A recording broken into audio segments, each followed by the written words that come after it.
you just want to like look at your younger self and just smack him in the face and be like, no, no. Stage one's like, oh, this sounds kind of good. What's this? And then you go to stage two where you're like, I'm all in. I love it. Let's get. And then it's still every day to the point where you're like, I can't take this anymore. I hate this so much. So when it comes to musical choices, we all have skeletons in our closet. These are 3 CDs that I would not find in my collection these days. Is that a kind of a rough approximation of your math doing this too? I remember sending you a message like, how far back are we going here? Because, you know, I immediately thought of my cassette tapes collection, and there was Paul Abdul's Spellbound, Mariah Carey's Music Box, a couple of MC Hammer albums. So, Yes. but like you said, we shouldn't be held accountable for those decisions. And let me say, I am so not judgmental. I like all kinds of stuff. Things that 27-year-old Josh would be like, this is totally lame, bro. What are you doing? So all that being said, all the political groundwork being laid, now we can get into ripping to shreds these 3 musical choices that we made when we were in our mid to late teens. And that's where I started it. It's like if I could drive and I chose to buy this and like drive around and listen to it, then it goes on the list. So like Cracked Rear View from Hootie and the Blowfish didn't make the Oh, cut, but man, I had it. But so did everyone forgot else. Like about everyone that. owned that album. But even that, I gave myself grace on that because I was even, I was even younger then. But these other choices, I was not so young, I was not so innocent, and I maybe should have known better. So let's get this thing started. What is number 3 on your list? On my list, number three, I brought Show and Tell. We're going to show them to you. So, Yes, you have number physical evidence. yeah, I went into my CD case and I found Sister Hazel. Do you remember Woo! Sister Hazel? The Wow. the track that sticks out that was a radio hit is called All For You. And so as I looked at that, I'm thinking, I think I just heard All For You enough on the radio or saw the music video, and I was like, hey, let's give it a shot. Um, didn't didn't live up, and those radio hits like All For You, I think I just gave up on at some point. So that's number three for me. What's your number three? Or Gosh. wait, do you need to comment? I Do you well, need I'm to? processing. I'm processing All For You and Sister Hazel. I'm actually trying to like I'm racking my brain to think like what's another Sister Hazel song. Oh yeah, I think that's all I got. yeah. I'm sure. Yeah, I'm sure they're. It's not just that song on the CD. So clearly they had enough to populate an album with. Um, don't know what they are, but wow, that's a strong start. I'm gonna go to the other side of the of the wheel here, and we're now talking like, okay, I definitely should have known better. I was like, I don't know, 17 or 18, and I went out and I bought Godsmack's self-titled album. So where we were from Yes. in the late 90s, everyone loved everyone. That's so ridiculous. No, a bunch of knuckleheads that we would hang around with also loved Godsmack. And boy, when I look back now, it's like, who was that?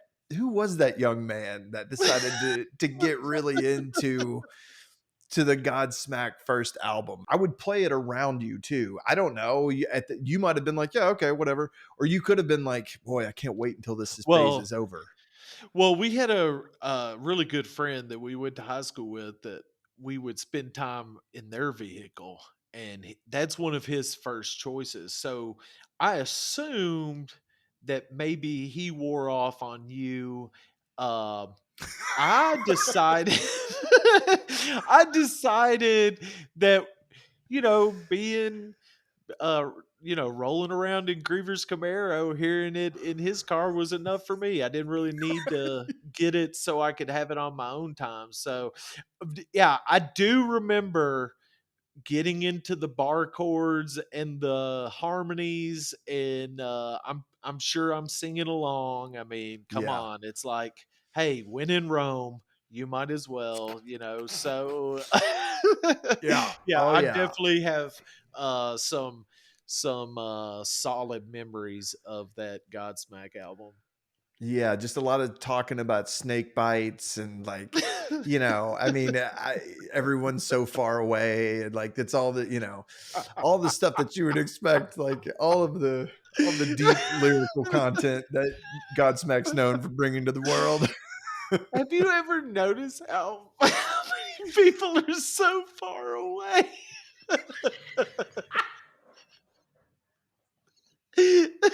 I feel like in the 90s rock music, there's just so many people so far. It's so true. Everyone's so far away. Bring them back. Who's gonna get them? Who's gonna bring them back? A lot of distance in the 90s. Oh, that's good. Okay. Gosh, where are we at? Okay, number two. Number two on your list. So we got some real Okay. humdingers here so far. I'm Well, I excited for tell your you number what, two.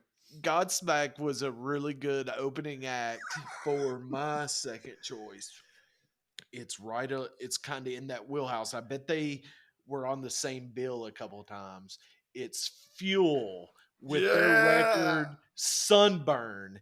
And I know Sunburn. you know this one because you and I okay, I can remember sitting in some class in high school and we're like writing down our list of like best these are the best rock and roll bands of all time. Let's do top 10. You write down your 10, I'm going to write down my 10 and like we're like, dude, do we go ahead and put Fuel as 10 as best rock and roll bands of all time? Because this record, Sunburn, is legitimate.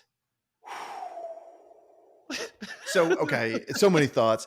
First of all, I like that we were kind of doing the groundwork for this podcast back in high school, just like prepping our top 10 lists. Right. So it's good to know that we've been in that headspace for a long time. Also, like, how crazy is it? Like one album out, and it's this album, it's Sunburn, and you're like one of the greats, Yeah. one of the goats.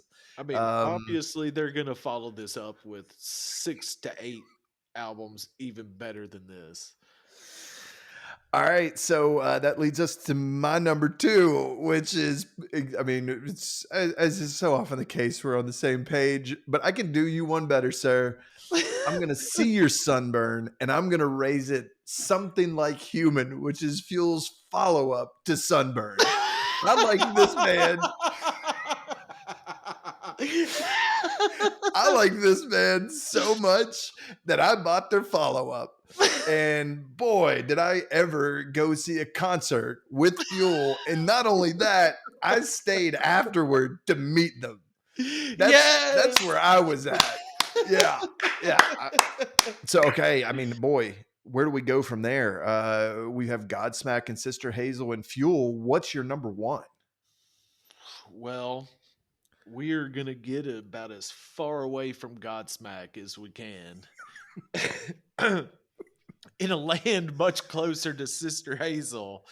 And we're going with Bare Naked Ladies. Wow. This is a live album, and gosh, I can't even think of what the live album's called. Somewhere to something.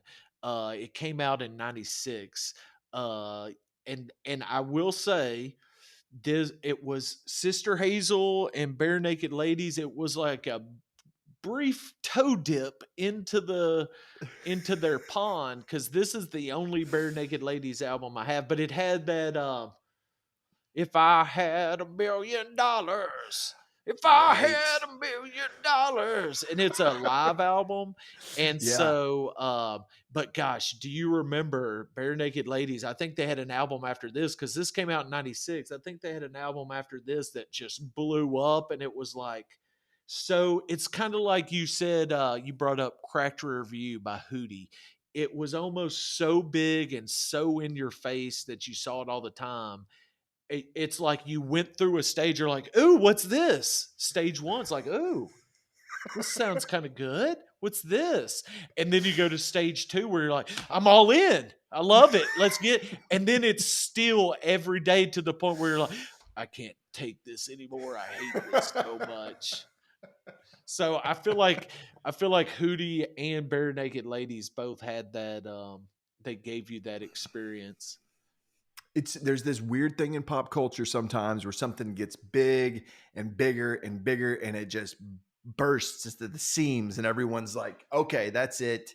If you listen to this now, you got to go. And that's certainly the case with all of those. Coldplay eventually had that going for them. It was like, Coldplay, they're great, they're great, they're like, Radiohead-esque. And then all of a sudden it's like, God, whoever listened to Coldplay? Okay, this is a moment of honesty. This is where I blow all the street cred that I've ever accumulated in my life in a very public setting. But I'm going to do it because I forgot about that. I forgot that I owned this, and I was doing some real deep soul searching. I was, just sitting alone on a mountaintop trying to reflect and figure out what is the most embarrassing thing I could possibly think of that I know I own that I would never have. I don't think I've ever confessed this to anybody. Number one on my list is an album called Fush You, Mang. And you may not know the album, but you know the artist. Smash Mouth. Fush You, Mang. Yes. Yes. So okay. Look, we all know where it ended with Smash Mouth. We all know where that road was taking us. But when you just heard Walking on the Sun, you thought, hey, like a 60s retro band. It's like a band who probably listened to the Monkees and all that stuff, and they just like to pull from that, and they've got the 60s fuzzy guitar, and it's all fun and games. And then, you buy the album and you're like, okay, well, that's that song, that's the reason I got the ticket. And then you listen to it a little bit, you're like, well, okay, that's all right. And then the next thing you know, it's the next album, and it's like, hey, now you're an all-star, and you're like, what did I do? Uh, and that's what happened for me with Smash Mouth. And I'm just shocked. Like I mean, well over 20 years without me carrying that knowledge around that I bought that CD and I unearthed it in preparation for this episode. I don't know how I picked that out, but it is true. I remember having it. I think I either got it used or like sent to me via mail, but it doesn't matter. It doesn't excuse it if it came in like a BMG pack of 6 or whatever it was. You know what I mean? Like it is what it is. I owned it and now I'm going to own owning it. So that's number 1 on my list. It's Smash Mouth with Fush You, Mang. That's impressive. Gosh, I do remember when that was on the radio, and I do remember loving it. I'm just like, it's so funny. We're talking about having, in your adolescence, just like your decisions and what you think is cool is so important. And we were all so concerned about not liking things that weren't cool, but yet I just loved all that crappy pop music, Yeah, it right, was just right. all that stuff that was on the radio that was, dolled up and all shiny and like, get this single, look at this music video. I'm like, yeah, I love it all. Oh, what else? What else? So, I remember loving Walking on the Sun. Like every Mm. time it came on the radio, like, yep, that's Oh, me. I'm in that. Do you remember who was if Walking on the Sun is 1A? Do you remember the song that's 1B by a would it have band? been was You it is you it do it. like is it the same band or are we talking like No, a different band? another band, but just on the radio at the same time. They're Lay out it of the on me. same cereal box. It's um Sugar Ray. What Oh, was their man. first hit that Yeah, had like some probably guest like artist on there that was just the Fly, Fly. probably. Fly. Yeah, That was it. Fly. At Yes. the same time, you had Walking on the Sun and Fly. I loved them both. Play it 47 times a day. It's not enough. Give me more. Every time it comes on, I'm all the way into it. Yeah. I forgot about Sugar Ray and Smash Mouth, so I'm so glad you brought that up today. Sugar Ray's a funny one too because Sugar Ray was like, because we knew somebody who was like, Sugar Ray used to be like a metal band, and like, and I think it's true. It's like there was like, I think I don't know if this is, I don't know. Fly, I think, is like maybe one song on the album that sounds like that, and they're all of their career before that is like, and then they do Fly and they make bank, and they're like, okay, screw that other stuff. We're the band that does Fly 20 times. Let's write an album of 12 tracks that sound like Fly.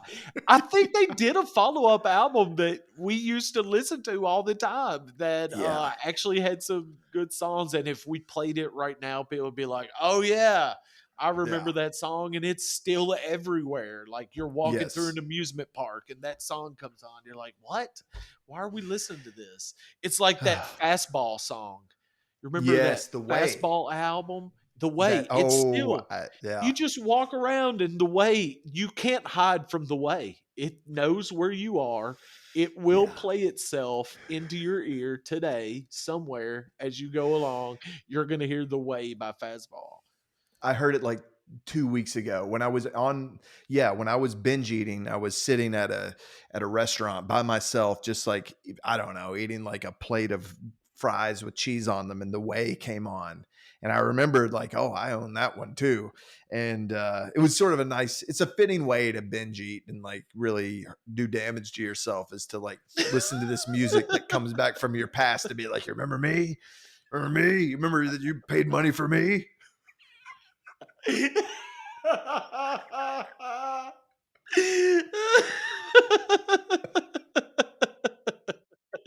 Dude, there was a time where somebody set us down and they're like, "What's the best thing going right now? What are you totally into? Give me your best 5 songs. You've got to go sit in a room and you only get to hear 5 songs for the next 24 hours. What are you going to put on the album?" And we're going to put The Way cuz we just Dude, listen to it in your car all the time in your Jeep Cherokee riding around just singing The Way at the top of our lungs. I'm singing the harmonies. man, you want to go back, and you just want to like look at your younger self and just smack him in the face and be like, no, no, go listen to some David Bowie, go listen to the Velvet Underground. You don't know enough about what you're doing, and you will regret this.